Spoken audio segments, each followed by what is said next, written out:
Hi ಎಲ್ಲರಿಗೂ, welcome back to my YouTube channel. So ಇವತ್ತಿನ vlog start ಮಾಡುವ. So ಮೇಲೆ ನೋಡಿರುವ ತುಂಬ ಲೈನ್ ನೋಡಿರ್ಬೋದು. ಸೊ ವಿಷಯ ಬಂದುಬಿಟ್ಟು ನನಗೆ ಅಂತರ ಇಂಜೆಕ್ಷನ್ ತೊಗೊಂಡಿದ್ದಕ್ಕೆ ನನಗೇನು ಸೈಡ್ ಎಫೆಕ್ಟ್ ಇದೆ. ಸೊ ಸೈಡ್ ಎಫೆಕ್ಟ್ ಒಂದೇ ಅಲ್ಲ, ಸೊ ಏನೆಲ್ಲ ಒಳ್ಳೆಯದಾಗಿದೆ ಕೆಟ್ಟದ್ದಾಗಿದೆ, ಸೊ ಎರಡೂ ಕೂಡ ನಾನು ನಿಮ್ಮ ಹತ್ರ ಶೇರ್ ಮಾಡ್ಕೊಳ್ತೇನೆ.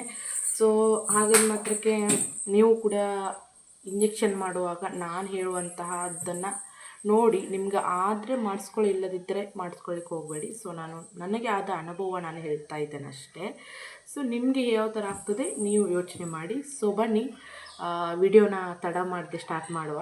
ಸೊ ನನಗೆಲ್ಲ ಏನೆಲ್ಲ ಸೈಡ್ ಎಫೆಕ್ಟ್ ಆಗಿತ್ತಂತ ನಾನು ನಿಮ್ಮ ಹತ್ರ ಶೇರ್ ಮಾಡ್ಕೊಳ್ತೇನೆ ಇವತ್ತು. ಸೊ ಇನ್ನೂ ಯಾರೆಲ್ಲ ನನ್ನ ಯೂಟ್ಯೂಬ್ ಚಾನಲನ್ನು ಸಬ್ಸ್ಕ್ರೈಬ್ ಮಾಡಿಲ್ಲ, ಬೇಗ ಸಬ್ಸ್ಕ್ರೈಬ್ ಮಾಡಿ ಸಪೋರ್ಟ್ ಮಾಡಿ. ಸಬ್ಸ್ಕ್ರೈಬ್ ಮಾಡಿದರೆ ನಾನು ಮಾಡುವಂತಹ ಡೈಲಿ ವಿಡಿಯೋ ನಿಮಗೆ ಬರ್ತದೆ. ಸೊ ಅದಕ್ಕೋಸ್ಕರ ನಿಮಗೆ ನಾನು ಸಬ್ಸ್ಕ್ರೈಬ್ ಮಾಡಂತ ಹೇಳೋದು. ಸೊ ಬನ್ನಿ ಸ್ಟಾರ್ಟ್ ಮಾಡುವ. ಸೊ ಮೊದಲಿಗೆ ಅಂತರ ಇಂಜೆಕ್ಷನ್ ಏನು, ತುಂಬ ಜನಕ್ಕೆ ಗೊತ್ತಾಗೋದಿಲ್ಲ ಅಂತರ ಇಂಜೆಕ್ಷನ್ ಏನು ಹೇಳ್ತಾ ಇದ್ದಾರೆ ಅವರು ಅಂತ. ಸೊ ಮದುವೆಯಾಗಿ ಮಕ್ಕಳಾದ ನಂತರ ಕೆಲವೊಂದು ಹೆಣ್ಮಕ್ಳಿಗೆ ಅಂತರ ಇಂಜೆಕ್ಷನ್ ಏನಂತ ಅಂದರೆ ಗೊತ್ತಾಗ್ಬೋದು. ಸೊ ಇದನ್ನು ನಾವು 3 ಮಂತಿಗೆ ತೊಗೊಳ್ಬೇಕಾಗ್ತದೆ. ಇದನ್ನು ಯಾಕೆ ತೊಗೊಳ್ಬೇಕಂದ್ರೆ ನಮಗೆ ಫಸ್ಟ್ ಮಗು ಆದ ನಂತರ ಇನ್ನೇನು ನಮಗೆ ಮಕ್ಕಳು ಬೇಡ, ನಮಗೆ ಲೇಟ್ ಮಾಡಿ ಮಕ್ಕಳು ಆಗಬೇಕು ಆ ಥರ ಅನ್ನೋರು ಅಂತರ ಇಂಜೆಕ್ಷನ್ ತೊಗೊಳ್ತಾರೆ. ಸೊ ಫಸ್ಟ್ ಮಗು ಒಂದೇ ಅಂತಲ್ಲ, ಸೆಕೆಂಡ್ ಮಗು, ಥರ್ಡು, ಈ ಥರ ಎಷ್ಟು ಮಕ್ಕಳಾದ ನಂತರ ಕೂಡ ಅಂತರ ಇಂಜೆಕ್ಷನ್ನ ತೊಗೊಳ್ಬೋದು. ಸೊ ಬೆಸ್ಟ್ ಅಂದರೆ 2 ಮಕ್ಕಳಾದ ನಂತರ ತೊಗೊಂಡ್ರೆ ಬೆಸ್ಟು. ಯಾಕಂತಂದರೆ ಫಸ್ಟ್ ಮಗು ಆದ ನಂತರ ನೀವು ಅಂತರ ಇಂಜೆಕ್ಷನ್ನ ತೊಗೊಳ್ಲಿಕ್ಕೆ ಹೋಗಬೇಡಿ. ಯಾಕಂತಂದರೆ 2 ಇಯರ್ಸ್ ಆದ ನಂತರ ನಮಗೆ ಮಕ್ಕಳು ಬೇಕು. ಒಂದು ಮಗು ಆದ ನಂತರ ನಾವು 2 ಇಯರ್ಸ್ ಆದ ನಂತರ ಅಂತರ ಇಂಜೆಕ್ಷನ್ ತೊಗೊಂಡು 2 ಇಯರ್ಸ್ ಆದಮೇಲೆ ಮಕ್ಕಳು ಬೇಕು ಅಂತಂದರೆ ತುಂಬ ಕಡಿಮೆ. ಯಾಕಂದರೆ ಆಗ್ಬೋದು ಅದು. ಮತ್ತು ಏನಂದರೆ ಅಂತರ ಇಂಜೆಕ್ಷನ್ ತೊಗೊಂಡ ನಂತರ ನಮಗೆ ಡೇಟು ಮಂತ್ಲಿ ಆಗೋದಿಲ್ಲ, ಆದರೂ ಕೂಡ ಸರಿಯಾಗಿ ಆಗೋದಿಲ್ಲ, ರೆಗ್ಯುಲರ್ ಆಗಿ ಡೇಟ್ ಇರಲ್ಲ. ಸೊ ಬಿಟ್ಟು ಆಗ್ತಾ ಇರ್ತದೆ. ಈಗ 1 ಮಂತ್ ಆದರೆ 3 ಮಂತ್ ಆಗೋದಿಲ್ಲ, 3 ಮಂತ್ ಆದರೆ ಈಗ 1 ಮಂತ್ ಆಗೋದು, ಈ ಥರ ಸಮಸ್ಯೆ ಎಲ್ಲ ಇರ್ತದೆ. ಸೊ ಈ ಥರ ಎಲ್ಲ ಸಮಸ್ಯೆ ಇರ್ತದೆ. ಅದಕ್ಕಾಗಿ ಸೊ ಮೊದಲು ನಮಗೆ ಮಗು ಆಗಬೇಕಾದ್ರೆ ನಮಗೆ ರೆಗ್ಯುಲರ್ ಆಗಿ ಡೇಟ್ ಆಗಬೇಕು. ಮಂತ್ಲಿ ಕರೆಕ್ಟ್ ಟೈಮಿಗೆ ಡೇಟ್ ಆಗಿಬಿಟ್ರೆ ನಮಗೆ ಮಗು ಆಗೋ ಚಾನ್ಸಸ್ ಇರ್ತದೆ. ಸೊ ನಮಗೆ ಡೇಟೇ ಸರಿ ಆಗದಿದ್ದರೆ ನಮಗೆ ಮಗು ಆಗೋದಿಲ್ಲ, ಆಯಿತಾ. ಸೊ ತುಂಬ ಜನಕ್ಕೆ ಪ್ರಾಬ್ಲಮ್ ಇರ್ತದೆ. ಸೊ ನಮಗೆ 2 ಮಕ್ಕಳಾಯಿತು, ನಮಗೆ ಮಗು ಬೇಡ, ನಾವು ಅಂತರ ಇಂಜೆಕ್ಷನ್ ತೊಗೊಳ್ಬೋದಾ? ಸೊ ತೊಗೊಳ್ಳಿ. ಅದರಿಂದ ನನಗೆ ಆದಂತಹ ಸೈಡ್ ಎಫೆಕ್ಟ್ ಏನಂದರೆ, ನಾನು ತುಂಬ ಸಪೂರ ಇದ್ದೆ. ಸೊ ಮುಂಚೆದ್ದು ನಾನು ನಿಮಗೆ ಸಪೂರ ಇದ್ದದ್ದು ಮುಂಚೆದ್ದು ನನಗೆ ಹತ್ರ ಫೋಟೋ ಇದ್ದರೆ ನಾನು ಸೈಡ್ ಕೊಟ್ಟಿರ್ತೇನೆ ಫೋಟೋನ. ಸೊ ಆ ಫೋಟೋನ ನೋಡಿ. ಸೊ ಏನಂದರೆ ನಾನು ತುಂಬ ಸಪೂರ ಇದ್ದೆ.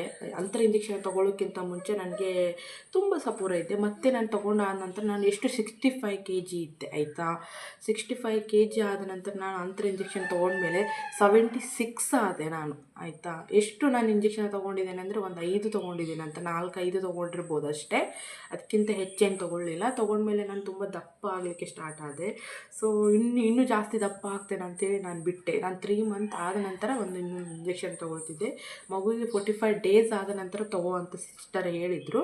ಸೊ 45 ಡೇಸ್ ಆದ ನಂತರ ನಾನು ತೊಗೊಂಡಿದ್ದೆ. ತೊಗೊಂಡ್ಮೇಲೆ 3 ಮಂತ್ ಆದ ನಂತರ ಒಂದೊಂದು ಇಂಜೆಕ್ಷನ್ ಕರಿತಿದ್ರು. ಆ ಇಂಜೆಕ್ಷನ್ಗಿಂತ ನಮಗೆ ಏನಂದರೆ ಸೊ ಆ ಇಂಜೆಕ್ಷನಿಂದ ನನಗೆ ಏನಂದರೆ ತುಂಬ ಇದಾಯಿತು, ಅಂದರೆ ದಪ್ಪ ಆಗಲಿಕ್ಕೆ ಸ್ಟಾರ್ಟ್ ಆದೆ. ಸೊ ಒಂದು ಮಂತ್ಲಿ 2 kg 1 kg ಈ ಥರ ಸ್ಟಾರ್ಟ್ ಆಗಿಬಿಟ್ಟೆ. ಸೊ ಅದಕ್ಕೆ ಸೊ ನೋಡಿ, ನೀವು ನೋಡ್ಕೊಂಡು ತೊಗೊಳ್ಳಿ. ನಾನು ಮತ್ತು ಅದನ್ನು ಇಂಜೆಕ್ಷನ್ ಬಿಟ್ಟು ಸೊ ಮತ್ತು ನಾನು ಬೇರೆ ಮೆಡಿಸನ್ ತೊಗೊಂಡೆ. ನಾನು ಬೇರೆ ಹಾಸ್ಪಿಟಲ್ಗೆ ಹೋಗಿ, ಆಯುರ್ವೇದಿಕ್ ಹಾಸ್ಪಿಟಲ್ಗೆ ಹೋಗಿ ನಾನು ಅದು ತುಂಬ ಬೊಜ್ಜು ಬಂದುಬಿಟ್ಟಿತ್ತು. ಬೊಜ್ಜಂದರೆ ಅದೇ ತುಂಬಾ ಊದ್ಕೊಂಡ್ಬಿಟ್ಟಿತ್ತು, ಮೈಯಲ್ಲಿ ಏನು ಇರಲಿಲ್ಲ, ಅದರಲ್ಲಿ ಏನಿಲ್ಲ, ಸ್ವಲ್ಪ ಬಲೂನ್ ಥರ ಊದ್ಕೊಂಡ್ಬಿಟ್ಟಿತ್ತು ಮೈಯೆಲ್ಲ. ಸೊ ಮತ್ತು ನಾನು ಆಯುರ್ವೇದಿಕ್ ಮದ್ದಿಗೆ ಹೋಗಿ ಅವರು ನನಗೆ ಮದ್ದು ಕೊಟ್ಟು, ಈಗಲೂ ಕೂಡ ನಾನು ಆಯುರ್ವೇದಿಕ್ ಮದ್ದು ತೊಗೊಳ್ತೇನೆ. ಸೊ ಈಗಲೂ ಕೂಡ ನಾನು ಟ್ರೀಟ್ಮೆಂಟ್ ಅಂದರೆ ಡೈಲಿ ಒಂದೊಂದು ಮದ್ದು ತೊಗೊಂಡ್ಬಿಟ್ರೆ ನಮ್ಮದು ದಪ್ಪ ಇದ್ದದ್ದು ಸ್ವಲ್ಪ ಸಪೂರ ಆಗ್ತವೆ, ಸ್ಲಿಮ್ ಆಗ್ತವೆ, ಆ ಥರ ಎಲ್ಲ ಇದೆ ಅದು. ಸೊ ನಾನು ಡೈಲಿ ತೊಗೊಳ್ತೇನೆ, ಈಗಲೂ ಕೂಡ ತೊಗೊಳ್ತೇನೆ. ಯಾಕಂತಂದರೆ ನಾನು ತುಂಬ ಕೆಲಸ ಮಾಡ್ತೇನೆ ನಮ್ಮ ಮನೆಯಲ್ಲಿ, ನಾನು ತುಂಬ ಕೆಲಸ ಮಾಡೋದು. ಸೊ ಮತ್ತು ಊಟ ಕೂಡ ಹಾಗೆಯೇ ಒನ್ ಟೈಮು ಮಾಡೋದು. ನಾನು 1 ಗಂಟೆಗೆ ಊಟ ಮಾಡಿಬಿಟ್ರೆ ಸೀದಾ ರಾತ್ರಿ 8 ಗಂಟೆಗೆ ಊಟ ಮಾಡೋದು. ಆ ಥರ ನಾನು ಮುಂಚೆ ಆ ಥರ ಇತ್ತು ನನಗೆ. ಸೊ ಒಮ್ಮೊಮ್ಮೆಲೆ ದಪ್ಪ ಆದರೆ ಒಮ್ಮೆಲೆ ಸಡನ್ಲಿ ಆಗಬಾರ್ದಲ್ಲ. ಈಗ ದಪ್ಪ ಆದರೆ ಪರವಾಗಿಲ್ಲ, ಒಮ್ಮೆಲೆ ಸಡನ್ಲಿ ಆಗಬಾರ್ದು. ಈಗ ನಮಗೆ ಏಜ್ ಪ್ರಕಾರ ನಾವು ದಪ್ಪ ಆದರೆ ಪರವಾಗಿಲ್ಲ, ಸಡನ್ಲಿ ದಪ್ಪ ಆಗಿಬಿಟ್ರೆ ತುಂಬ ಪ್ರಾಬ್ಲಮ್ ಆಗ್ತದಲ್ಲ. ಸೊ ನೋಡಿ, ನನಗೆ ಈ ಥರ ಪ್ರಾಬ್ಲಮ್ ಆಯಿತು. ಮತ್ತು ಇನ್ನೊಂದಂದರೆ ನನಗೆ ಇದು ಡೇಟು ಕೂಡ ಹೋಗ್ತಿರಲಿಲ್ಲ, ಸರಿಯಾಗಿ ಡೇಟು ಕೂಡ ಆಗ್ತಿರಲಿಲ್ಲ. ಅದೇ ಮುಂಚೆ ಹೇಳಿದರು ಅದಕ್ಕೆ ಡೇಟ್ ಸರಿಯಾಗಿ ಆಗೋದಿಲ್ಲ, ರೆಗ್ಯುಲರಾಗಿ ಡೇಟ್ ಆಗೋಲ್ಲ ಅಂತ ಹೇಳಿದ್ರು. ನನಗೆ 2 ಡೇಸ್ ಆದರೆ 1 ಡೇಸ್ ಆದರೆ ಮುಗೀತು ಅಷ್ಟೇ. ಮತ್ತೆ ಯಾವಾಗ ಆಗ್ತದಂದರೆ ಲೆಕ್ಕಕ್ಕೆ ಹಿಡಿಲಿಕ್ಕಿಲ್ಲ, ಆ ಥರ ಆಗ್ತಿತ್ತು. ಸೊ ನಾನು ಹೋಗಲೇ ಅದರದ್ದು ಅವಸ್ಥೆನೇ ಬೇಡ ಅಂತ ನಾನು ಬಿಟ್ಬಿಟ್ಟೆ. ಕೆಲವೊಬ್ಬರಿಗೆ ಆಗ್ತದೆ, ಕೆಲವೊಬ್ಬರ ದೇಹಕ್ಕೆ ಆಗೋದಿಲ್ಲ. ನನ್ನ ದೇಹಕ್ಕೆ ಎಂತಂತ ಗೊತ್ತಿಲ್ಲ, ಆಗಲಿಲ್ಲ. ಸೊ ನಾನು ಬೇಡ ಅಂತೇಳಿ ಸುಮ್ಮನೆ ಬಿಟ್ಬಿಟ್ಟೆ. ಅದರದ್ದು ಇಂಜೆಕ್ಷನ್ನ ಮಾಡಿಸ್ಕೊಂಡು ಬಿಟ್ಬಿಟ್ರೆ ನೋಡುವ ದೇಹ ಏನಾದರೂ ಚೇಂಜಸ್ ಆಗ್ಬೋದಾ ಅಂತ ಹೇಳಿದೆ. ಸೊ ಈಗ ನನಗೆ ಮಂತ್ಲಿ ಡೇಟ್ ಆಗ್ತದೆ. ಅದೇ ಮದ್ದು ತೊಗೊಳ್ತೀನಲ್ಲ ನಾನು, ಆ ಮದ್ದು ನನಗೆ ಒಳ್ಳೆಯದಿದೆ. ಸೊ ನನಗೆ ಮಂತ್ಲಿ ಈಗ ಡೇಟ್ ಆಗೋದು ಮಂತ್ಲಿ. ಹಾಗೆ ಆ ಥರ ವೇಟ್ ಕಡಿಮೆ ಆಯಿತು. ನನಗೆ 76 ಇತ್ತಲ್ಲ, ಈಗ 70 kg 70 kgಗೆ ಬಂದಿದ್ದೇನೆ. 6 kg ಕಡಿಮೆ ಮಾಡಿಕೊಂಡಿದ್ದೇನೆ ಮತ್ತೆ ನಾನು.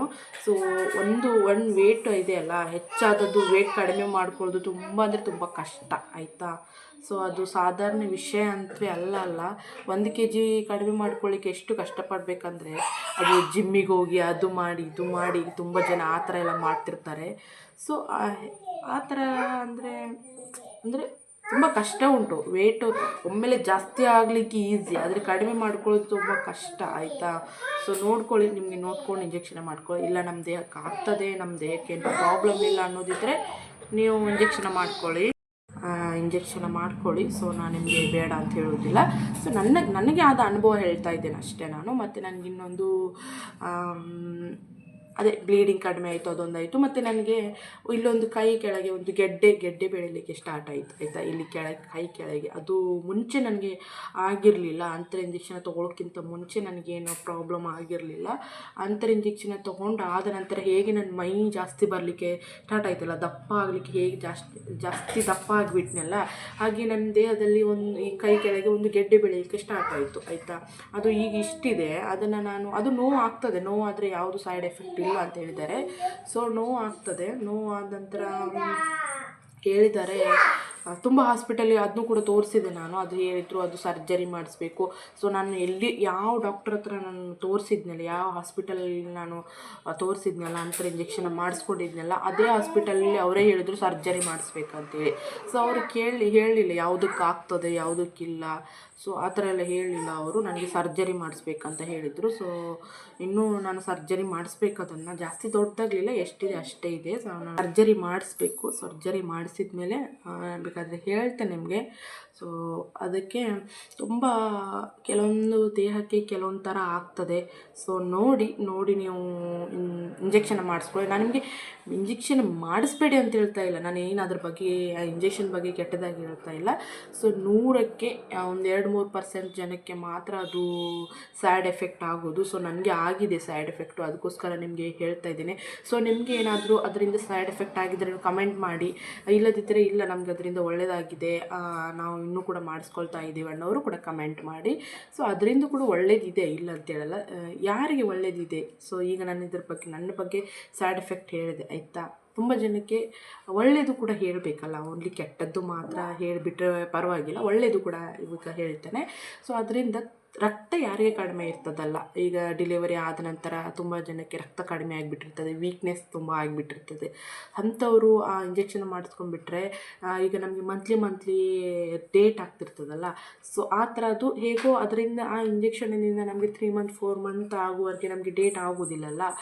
ಸೊ ಆ ಇಂಜೆಕ್ಷನ್ ತೊಗೊಂಡ ನಂತರ ನಿಮಗೆ ಮಂತ್ಲಿ ಡೇಟ್ ಆಗೋದಿಲ್ಲಲ್ಲ. ಸೊ ನೀವೇನು ಮಾಡಬೇಕಂದ್ರೆ ಅಂತರ ಇಂಜೆಕ್ಷನ್ನ ತೊಗೊಳ್ಳಿ, ಯಾಕಂದರೆ ಬೆಸ್ಟು. ತುಂಬ ನಿಮಗೆ ಬಾಡಿಯಲ್ಲಿ ಬೇಕಾಗ್ತದಲ್ಲ. ಸೊ ಮೊದಲೇ ರಕ್ತ ಇರೋದಿಲ್ಲ, ಇನ್ನು ಮಂತ್ಲಿ ಡೇಟ್ ಆಗಿ ಇನ್ನೂ ಕೂಡ ವೀಕ್ ಆಗಿಬಿಟ್ಟಿರ್ತೀರ. ಸೊ ನೀವು ಈ ಅಂತರ ಇಂಜೆಕ್ಷನ್ ತೊಗೊಂಡ್ರೆ ಬೆಸ್ಟು, ಯಾಕಂದರೆ ಅದು ಒಳ್ಳೆಯದಂತ ಅನಿಸ್ತದೆ ನನ್ನ ಪ್ರಕಾರ. ಮತ್ತು ಸಪೂರ ಇದ್ದವರಿಗೆ ನಾನು ಮುಂಚೆ ಸ್ವಲ್ಪ ದಪ್ಪನೇ ಇದ್ದೆ, ಜಾಸ್ತಿ ಏನಿರಲಿಲ್ಲ, ಒಂದು 65 kg ಇದ್ದೆ. ಅದಕ್ಕೇ ನನಗೆ ಇನ್ನೊಂದು 10 kg ಜಾಸ್ತಿ ಆಗಿಬಿಟ್ಟೆ. ಸೊ ನಿಮಗೆ ಬೇಕಾದರೆ ನೋಡಿ, ತುಂಬ ಸಪೂರ ಇದ್ದವರು ಕೂಡ ಒಳ್ಳೆ ಇಂಜೆಕ್ಷನ್ ಮಾಡ್ಕೊಳ್ಳಿ. ನಾನು ನನಗಾದ ಅನುಭವ ಮಾತ್ರ ಹೇಳ್ತಾ ಇದ್ದೀನಿ. ಸೊ ನೀವು ತುಂಬ ಜನ ಅನ್ಕೋಬೋದು, ನೀವೇನು ಡಾಕ್ಟರಾ, ನೀವೇನು ಹಾಗೆ, ನೀವೇನು ಹೀಗೆ, ತುಂಬ ಜನ ಅಂದ್ಕೊಳ್ತೀರಾ. ಸೊ ನಾವು ಡಾಕ್ಟ್ರ್ ಹತ್ರ ಹೋಗಿರ್ತೇವೆ ಆಯಿತಾ, ನಾವು ಡಾಕ್ಟ್ರ್ ಹತ್ರ ಹೋಗಿ ನಾವು ಇಂಜೆಕ್ಷನ್ ಪಡ್ಕೊಂಡಿರ್ತೇವೆ. ಸೊ ನಾವು ಕೂಡ ಅದರದ್ದು ನೋಡಿರ್ತೀವಲ್ಲ. ಸೊ ನಮಗೆ ಏನು ಅನುಭವ ಆಗಿರ್ತದೆ ನಾವು ಅದನ್ನು ಜನರ ಹತ್ರ ಶೇರ್ ಮಾಡಿಕೊಳ್ಳೇಬೇಕು ಆಯಿತಾ. ಸತ್ಯವನ್ನು ಅಂದರೆ ನಮಗೆ ಅದು ಸತ್ಯವನ್ನು ಹೇಳಬೇಕು ಜನರ ಹತ್ರ. ನಮಗೆ ಆದ ಅನುಭವ ಹೇಳಿದರೆ ಇನ್ನೊಬ್ಬರಿಗೂ ಕೂಡ ಅದು ಕೆಲವೊಬ್ಬರಿಗೆ ಆಗಿರ್ತದೆ, ಕೆಲವೊಬ್ಬರಿಗೆ ಆಗಿರೋದಿಲ್ಲ. ಸೊ ತುಂಬ ಜನ ಬಂದು ನಮಗೆ ಹೇಳ್ತಾ ಇರ್ತಾರೆ. ಸೊ ಹೇಳ್ಕೊಳ್ಳಿಕ್ಕೆ ಏನಿಲ್ಲ, ಜನರಿಗಾದ ಅನುಭವ ಜನರು ಹೇಳ್ಕೊಳ್ಳೇಬೇಕು. ಸೊ ನಾನು ಡಾಕ್ಟ್ರ್ ಹತ್ರ ಹೋಗಿದ್ದೆ, ಅದಕ್ಕಾಗಿ ನಾನು ನಿಮ್ಮ ಹತ್ರ ಹೇಳ್ತಾ ಇದ್ದೇನೆ. ಸೊ ನೀವು ನೋಡಿಕೊಂಡು ಏನಾದರೂ ಸಮಸ್ಯೆ ಆದರೆ ಖಂಡಿತವಾಗ್ಲೂ ಅದರ ಹತ್ರ ಆ ಇಂಜೆಕ್ಷನ್ ಮಾಡಿಸ್ಕೊಳ್ಳಿಕ್ಕೆ ಹೋಗಬೇಡಿ. ನಿಮ್ಗೇನಾದರೂ ಒಂದೆರಡು ಇಂಜೆಕ್ಷನ್ ಮಾಡಿಸ್ಕೊಂಡು ನಂತರ ನೋಡಿ, ನಿಮ್ಗೇನಾದರೂ ಸೈಡ್ ಎಫೆಕ್ಟ್ ಆಗ್ತಾ ಇದ್ದರೆ ಅದನ್ನು ಇಂಜೆಕ್ಷನ್ ತೊಗೊಳ್ಳಿಕ್ಕೆ ಹೋಗಬೇಡಿ. ಇಲ್ಲ ನಮಗೆ ಒಳ್ಳೆಯದಾಗ್ತದೆ, ಈಗ 2 ಇಂಜೆಕ್ಷನ್ ತೊಗೊಂಡ್ರು ನಮಗೇನು ಸೈಡ್ ಎಫೆಕ್ಟ್ ಆಗಲಿಲ್ಲ, ದಪ್ಪ ಆಗಲಿಲ್ಲ, ಸೊ ಈ ಥರ ಎಲ್ಲ ಅನ್ನೋದಿದ್ದರೆ ನೀವು ತೊಗೊಳ್ಳಿ ಆಯಿತಾ. ಮಂತ್ಗೆ 3 ಮಂತ್ ಮಾತ್ರ ತೊಗೊಳ್ಬೇಕಂತಿಲ್ಲ. ಕೆಲವೊಬ್ಬರು 3 ಮಂತ್ ಆದಮೇಲೆ ಡೇಟ್ ಅದರದ್ದು ಯಾವತ್ತು ತಾರೀಕು ಗೊತ್ತಿರೋದಿಲ್ಲಲ್ಲ, ಆ ಡೇಟಿಗೆ ಗೊತ್ತಿರೋದಿಲ್ಲಲ್ಲ, ಹಾಗೆ 1 ಮಂತ್ ಹೆಚ್ಚು ಕಮ್ಮಿ ಆದ್ರೇನು ಪರವಾಗಿಲ್ಲ. ಸೊ ನೀವು ಕೂಡ ತೊಗೋಬೋದು. ಸೊ ಮಗುವಾಗಿ 45 ಡೇಸ್ಗೆ ಸ್ಟಾರ್ಟ್ ಮಾಡಿದರೆ ಬೆಸ್ಟ್ ಅಂತ ಹೇಳ್ತಾರೆ, ಮತ್ತೆ ಗೊತ್ತಿಲ್ಲ. ಸೊ ನೀವು ಹೋಗಿ ಡಾಕ್ಟರ್ ಹತ್ರ ಹೋಗಿ ಕೇಳಿ ಮಾಡಿಸ್ಕೊಳ್ಳಿ. ನಾನು ಕೇಳಿ ಮಾಡಿಸ್ಕೊಂಡಿದ್ದು, ಸೊ ನಿಮಗೆ ಹೇಳ್ತಾ ಇದ್ದೇನೆ. ಸೊ ನೆಕ್ಸ್ಟ್ ವೀಡಿಯೋದಲ್ಲಿ ನಾನು ಇನ್ನೂ ಒಂದು ನಿಮಗೆ ವಿಡಿಯೋನ ತೊಗೊಂಡು ಬರ್ತೇನೆ. ಏನಂದರೆ ಅದೇ ಕೋಆಪ್ರೇಟಿವ್ ಆಗಿದ್ದರಿಂದ ನನಗೆ ಏನೆಲ್ಲ ಸೈಡ್ ಎಫೆಕ್ಟ್ ಆಗಿದೆ, ಸೊ ಅದು ಕೂಡ ನಿಮ್ಮ ಹತ್ರ ನಾನು ಶೇರ್ ಮಾಡ್ಕೊಳ್ತೇನೆ. ನಿಮಗೆ ನೆಕ್ಸ್ಟ್ ವಿಡಿಯೋ ನಾನು ನೋಡಬೇಕಾದ್ರೆ ಸೊ ನನ್ನ ಯೂಟ್ಯೂಬ್ ಚಾನಲ್ ಸಬ್ಸ್ಕ್ರೈಬ್ ಮಾಡಿ, ನಿಮಗೆ ನೆಕ್ಸ್ಟ್ ವಿಡಿಯೋ ಬರ್ತದೆ. ಸೊ ತುಂಬ ಜನ ನನ್ನ ಹತ್ರ ಕೇಳ್ತಾಯಿದ್ರು, ನಾನು 4 ಇಂಜೆಕ್ಷನ್ ಮಾಡಿಸ್ಕೊಂಡಿದ್ದೇನೆ, 4-5 ಇಂಜೆಕ್ಷನ್ ಮಾಡಿಸ್ಕೊಂಡಿದ್ದೇನೆ. ಇದು ಯಾವುದಂದರೆ ಅದೇ ಅಂತರ ಇಂಜೆಕ್ಷನು. ಅದಕ್ಕೋಸ್ಕರ ತುಂಬ ಜನ ನನ್ನ ಹತ್ರ ಕೇಳ್ತಾಯಿದ್ರು. ಸೊ ನೀವು ಹೇಳಿ ನಾನು ಕೂಡ ಮಾಡಿಸ್ಕೊಳ್ಳಿಕ್ಕಿದೆ, ನೀವು ಹೇಳಿ ಅಂತ ತುಂಬ ಜನ ನನ್ನ ಹತ್ರ ಕೇಳ್ತಿದ್ರು. ಸೊ ಅದಕ್ಕೋಸ್ಕರ ನಾನು ಇವತ್ತು ವೀಡಿಯೋ ಮಾಡಿ ನಿಮಗೆ ಹೇಳ್ತಾ ಇದ್ದೇನೆ. ಸೊ ನೋಡ್ಕೊಂಡು ಮಾಡಿ. ಸೊ ಮುಂದಿನ ವೀಡಿಯೋದಲ್ಲಿ ಸಿಗುವ. ಅಲ್ಲಿವರೆಗೆ ಟೇಕ್ ಕೇರ್, ಬಾಯ್.